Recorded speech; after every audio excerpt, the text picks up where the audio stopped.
I was tied to my bed, unclothed and blindfolded, with no idea who was doing this to me. Suddenly, someone started shoulder barging at the door until it broke down. That's when I heard my best friend Mark and my boyfriend Paul arguing. The blindfold slid up a bit, letting me see out of the corner of my eye. I caught a glimpse of one pulling the other away, but in the darkness, I couldn't tell who was who. There was a lot of screaming and crashing. A few long minutes later, Paul came back into the room, untied me, and just held me, telling me Mark had been trying to rope me.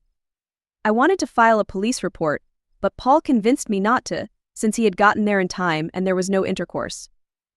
I took a few days off from work and blocked Mark on all social media, but not before he texted me, trying to tell me that Paul had been the one to attack me and that he was the one who saved me.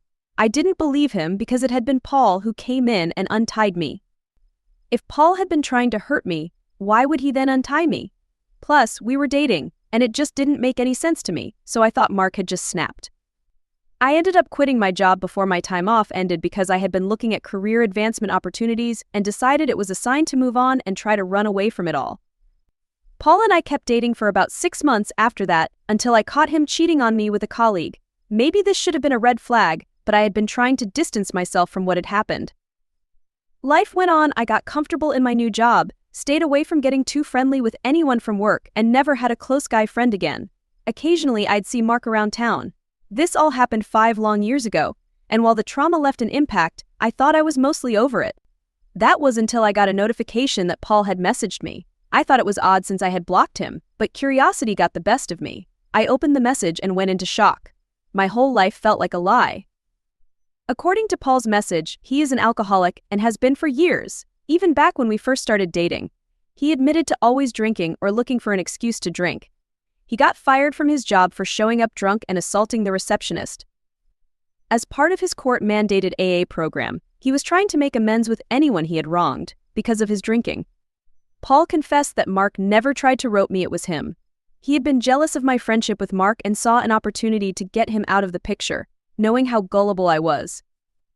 I felt sick to my stomach as he detailed how he had secretly tied my bed before I went to sleep once he saw how drunk I was getting, how he beat Mark up and threatened to kill him if he went to the cops. I know it's not healthy, but I've been drinking since I read that message, trying to decide what to do.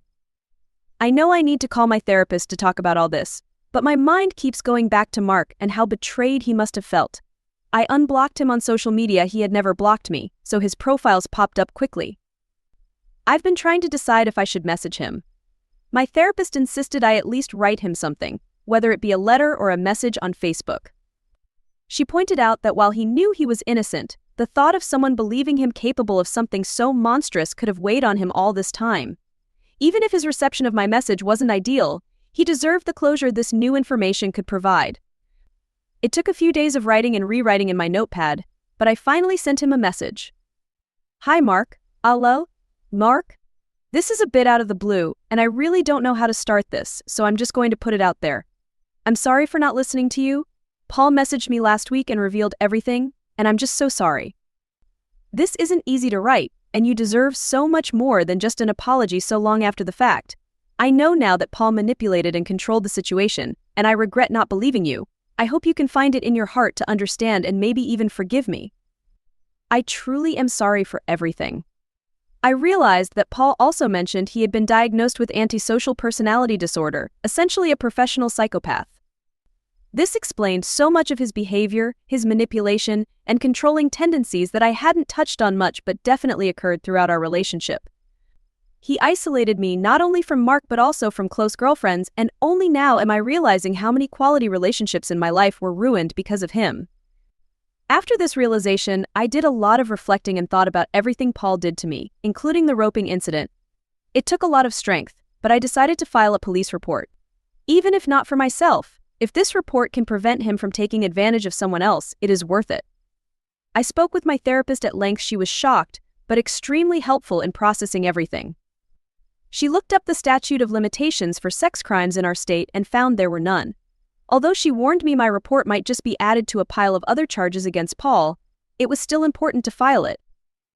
I attached screenshots of Paul's messages to my report and filed it with the police. I don't know what to expect, but I hope it helps bring Paul to justice. My therapist insisted I write to Mark, so I did. It took a few days, but I finally sent him the message I mentioned earlier. It was the right thing to do, and I hope he can find closure from it. I found myself bound to my bed, blindfolded and vulnerable. There was a sudden crash as someone violently broke through the door. Amidst the chaos, I heard familiar voices: my boyfriend Paul and my best friend Mark. The blindfold shifted, allowing me a glimpse of their struggle, but in the dim light, I couldn't discern who was doing what. There was shouting, crashing sounds, and then Paul returned, claiming he had rescued me from Mark, who allegedly tried to assault me. Confused and shaken, I hesitated about filing a police report, swayed by Paul's reassurances and the absence of sexual assault. I took time off work, cut off all contact with Mark, and tried to move on, believing Paul had saved me. Months later, my relationship with Paul unraveled when I caught him cheating. Despite this betrayal, I distanced myself from the traumatic incident, focusing on my career and avoiding deep friendships, haunted by the unresolved trauma. Years passed until an unexpected message from Paul shattered my fragile peace. He confessed to being an alcoholic with a history of addiction and violent outbursts, including assaulting colleagues while intoxicated. He claimed he was making amends through AA, seeking forgiveness from those he wronged. Shockingly, he revealed that Mark was innocent. He himself had orchestrated the ordeal out of jealousy, manipulating me into believing Mark was the perpetrator. Devastated and overwhelmed by Paul's revelations, I turned to alcohol for solace, struggling to process the truth I had been blind to. Seeking professional guidance, I contacted my therapist, who encouraged me to confront the past and consider legal action. I sent Mark a heartfelt message, expressing regret for not believing him and attaching screenshots of Paul's confession. I apologized for my past dismissal and offered him the opportunity to press charges alongside me, having already filed a police report detailing Paul's crimes against me. Days passed anxiously until Mark finally responded. His initial message expressed disappointment at my previous dismissal but conveyed relief that I now knew the truth. Attached were graphic photos documenting the assault he endured, evidence that corroborated Paul's violent actions. Mark explained how he had reported the assault but was discouraged by law enforcement due to my earlier dismissal of his innocence. Despite everything, he harbored no resentment towards me, emphasizing his desire for closure and a tentative renewed connection. Encouraged by Mark's forgiveness, I sought counsel from friends, including Jenny, who supported my decision to meet with Mark. With cautious optimism, I agreed to meet him for coffee, accompanied by Jenny and Mark's fiancée, who understandably had reservations. Our reunion was emotional yet cathartic, marked by apologies, explanations, and a mutual desire to move forward cautiously.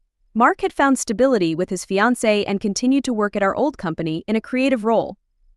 As weeks passed, Paul's legal troubles escalated. Reports surfaced of multiple assault charges against him, culminating in a courtroom confrontation where I testified against him. It was a painful but empowering experience, validating my decision to seek justice and hold him accountable for his actions. Despite Paul's remorseful demeanor, the court sentenced him to prison, and he was registered as a sex offender, ensuring he could no longer harm others with impunity. With closure from the legal proceedings, I focused on personal growth, embracing new hobbies and friendships while reflecting on the lessons learned. Mark's wedding passed without my attendance, respecting the distance between us despite our reconnection. Our sporadic messages conveyed mutual respect and goodwill, affirming our shared desire to leave the past behind and focus on brighter futures.